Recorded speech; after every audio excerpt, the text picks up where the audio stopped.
Recording studio Ekangar सराय। और छौड़ा बवाल तू पहले हीरे जिला जिला में माहौल बनैले हीरे जिला में माहौल बनैले हीरे। और छौड़ा बवाल तू पहले हीरे जिला जिला में माहौल बनैले हीरे। यूपी बिहार में तोरे नाम चलता रे और नीचे धरती ऊपर आसमान रहतौगे परान पसवान हो परान रहतौगे। नीचे धरती ऊपर आसमान रहतौगे परान पसवान हो परान रहतौगे परान पसवान हो परान रहतौगे।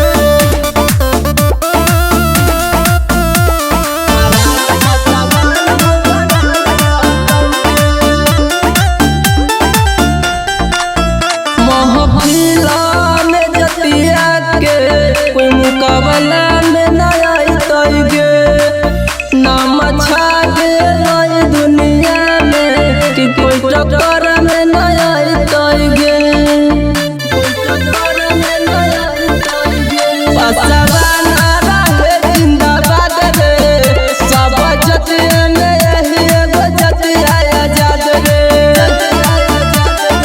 चलल हो नाम तोरे नाम चलतौ रे अगे नीचे धरती ऊपर आसमान रहतौगे परान पसवान हो परान रहतौगे।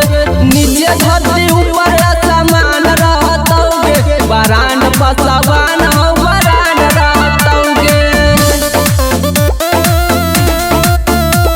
परान पसवान हो परान रहतौगे।